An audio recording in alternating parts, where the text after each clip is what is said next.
Nothing beats hard work, enthusiasm filled with drive. Such hard work is the key that makes one truly alive. To be able to see what no one else can and problem solve with an original plan.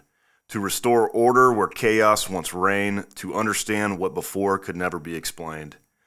Will lead to such an ethic of action that no other could understand the attraction. And they might say something like, wow, you worked hard. Your dedication never dropped guard. Just let them think it, but we both know that that's not right. It's just not so. Because hard work in its purest state opens up every door and gate.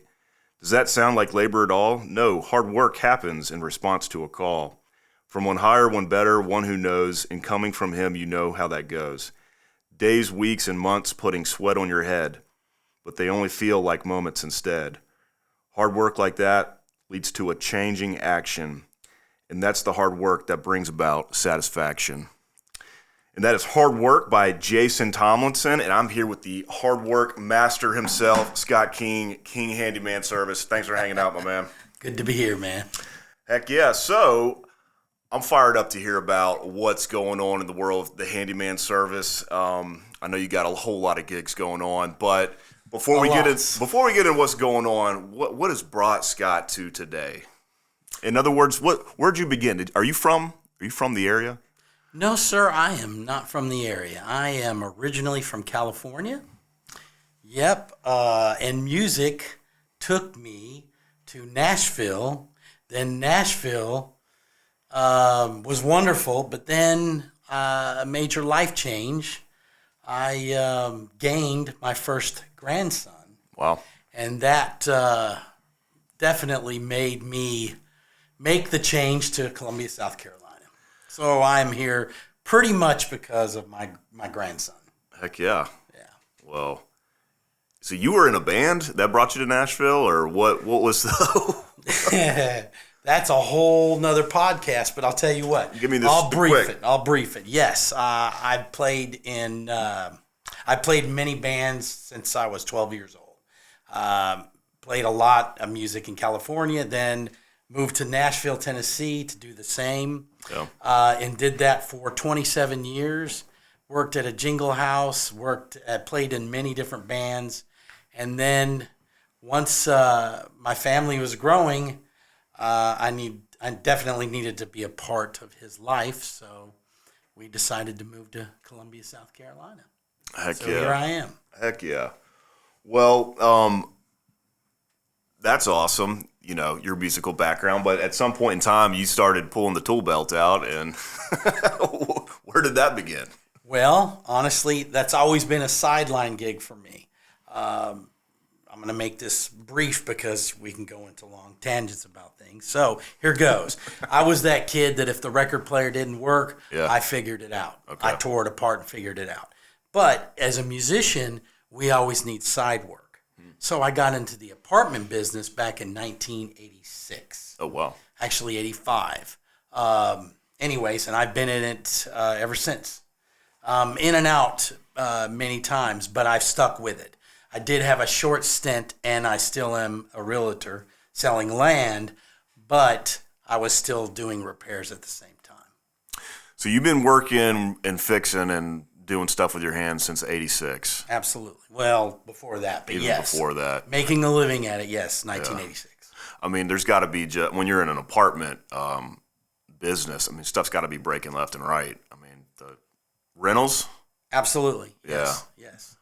But an interesting story, though, right? Do tell. When I moved to Columbia, South Carolina, it was 2 weeks before the flood. Okay? And I was not going to get into home repair. I thought I was done. 2015, I said I was out, and then moved to Columbia, South Carolina. I put my tool belt in the attic. Thought I would never pull it out again as far as to make money. Always going to do repairs because my wife, she's always needing something done at the house. So anyways, the flood hit. Oh, yeah. 2 weeks after moving to Columbia, South Carolina, the flood hit. And honestly, I just pulled the tool belt out purely to help people. I didn't make a dime. I didn't want to make a dime. So for 2 weeks straight, I just helped people.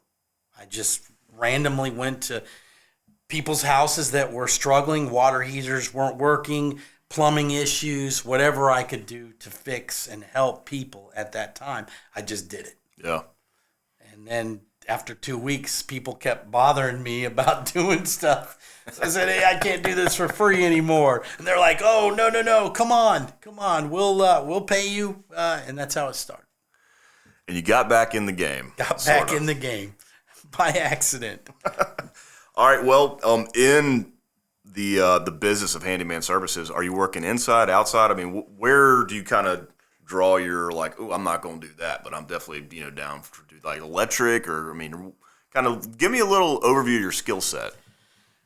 Well, I do everything. There are a few things I don't want to do because I'm really not equipped. Yeah. For example, I'm not going to tear your roof off and re-roof your roof.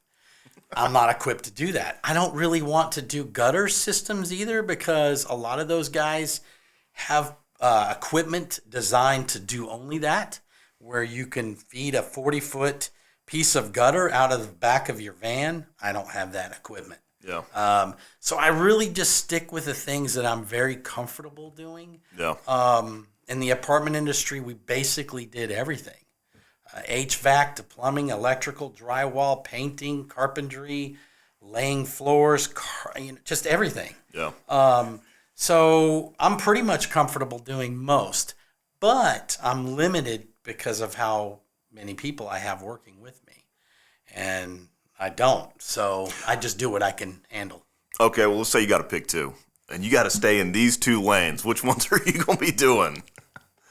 Probably plumbing and carpentry. Carpentry. I thought so. Yeah, you've got some awesome carpentry work. What's your scope like? How far are you going? If you get a service call. Well, I definitely have gone a little bit over an hour one way. Actually, take that back. I had one job where I worked in Charleston, and they hired me, and I came out and worked like 4 days. Yeah. So they let me stay there. So that's as far as I've gone. Okay. Yeah. Do you like working? I know some handymen just like working with homeowners. Are you down to work with realtors, or what kind of who's like your customer that who takes up the majority of your book, I guess? Homeowners. Yeah. I don't like third party for the most part. I do have a couple companies that I work for that are third party, and third party means you have a third person that pays you instead of the customer directly. Yeah. And I do the job. I like to get paid. Yeah. Yeah, that makes sense. I understand that. It being in home improvement. Yeah. I've been to your house and I've seen your house is like You roofed my house. Legit home improvement mecca. Do you like working on your own house, or is that your wife it looked like you put some love into it. I absolutely do love it. Sometimes I get tired though when I get home and you don't feel like doing it. So basically, I try to give my wife a day per week. Yeah. And so she can give me a list of things to do, and I try to knock it out in that one day. You're a good man. I don't think many husbands out there are doing a whole day. She may not agree with that. Yeah, okay. We'll have to ask her what's really going on, I guess. Let's talk about the B&I network. You're a B&I, aren't you? Absolutely. Heck yeah. We were in a chapter for a little bit. I think we were. Yes, we were. How's that impacted your business? I love B&I. B&I has been wonderful. Relationships are probably the most important thing that I've gotten out of B&I. Yeah. Granted, everybody will say in B&I we're there to make money, and I agree with that concept because if we didn't make money, we couldn't stay in business. But I also believe in the relationship factor. Yeah. And I think the money will come if you build a good, solid relationship, and if people can see that you are a man of integrity, or if your company is based on integrity, you're going to get business based on that too. Yeah. But I love B&I. B&I is wonderful. Yeah. Yeah. And you recently, I saw one of your recent presentations. It's interesting how you kind of mix your world. Pretty sure you had your drum set in there. Yeah. I had a drum set, and I had what's called a hand pan. Actually, 2 hand pans. Yeah. And I had a cajon, which is another percussive device, but I didn't use that, and I barely used the drum kit. But yeah, I did that because I wanted to describe what harmony is like in the house, and I used those instruments as tools, and when the house isn't in harmony, you can definitely tell. And so if I play a bunch of bad notes and a bunch of bad percussion, it will irritate you. Well, if your toilet doesn't work, that will irritate you as well. I'll be honest, between that presentation and the old Zoom days when you hopped on in the helicopter, you made quite a name for yourself in B&I. So I was just freaked out. I thought you couldn't miss a meeting. So, and it was, I want to say, my third or fourth week. And if I get a chance to fly, I'm gone. I'm going to go fly. So, yeah. A man of many talents. A few. All right, well, let's talk about a couple of the others. What you got on your wrists? What you rocking today? It's a Rolex Yachtmaster 2. Very cool. Yeah, I'm a watch nut. I'm a collector, mostly collect. Very rarely will I sell a watch, but occasionally I have. But I love timepieces. Yeah. So, yeah. Very cool. And you mentioned you're also in real estate. What's your current activity in that market?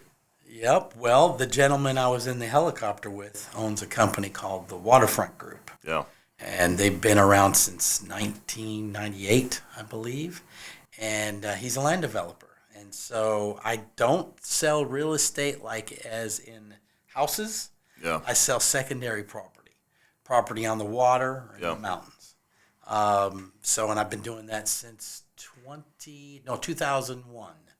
So, and I love it. It's an incredible, that's a whole nother podcast time because I can go into that for a long time. But anyways, yes. So I do that, sell land.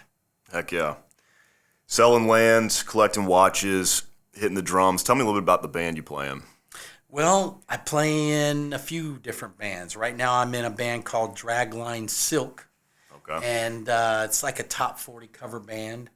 I play in another band with Webb Hulan, and it's Blues Intrusion. Cool. And that's a great project as well. I play with Rod and Friends, Walter Hemingway and Rod.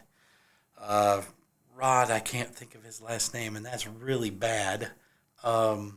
Anyways, we'll come back to that. But yes, that's another project called Rod and Friends. And then I play in another project, which is multiple musicians, over 20 musicians. Wow. And they all get together, but they're part of a group back in the day called Isabel's Gift. Yeah. And Jason put this project together. And about every quarter, we will pull in music from who knows where, and we'll just cover like multiple songs from that era. Or like, for example, the Ramones. We did a Ramones show and just multiple songs by the Ramones. And so it's a very fun, cool project. Yeah. When's the next show? When can we see it? Actually, it's the 22nd coming up this month. The 22nd. So there's a show at the Art Bar. Very cool. Yeah. Okay. Heck yeah. Back to the business of the service. How does your operation work? Do you have a buddy that you can pull in if you get a bigger project, or you know what? Absolutely. Okay, so you do have some team elements to help out. Absolutely. I have a couple contractors, and if it's a job that I can't handle, I'll pull some other people in. Heck yeah. I'm just giving it to them. Yeah. Okay. Because I don't want to lose a customer base. Yeah. So it keeps them happy, and I make sure it's done right. Well, you've got a big and awesome customer base, lots of happy people. So that's freaking awesome. Yeah. Where can we find you? You can find me on Facebook, Mr. King's Handyman Service. Yeah. And you can see many jobs that I've done. I have over 2,000 pictures online. Heck yeah. And for the most part, that's how people find me. Awesome. Well, it's been a pleasure having you work on my house. You did an awesome job. Oh, cool. I'm all into home improvement too, so that was awesome. I know you are. And thanks for telling us about all the stuff you do. You're a hardworking man, making it happen out here. Thanks for hanging out, and appreciate it, man. That's my slogan. getting it done. Getting it done. That's right. The man himself.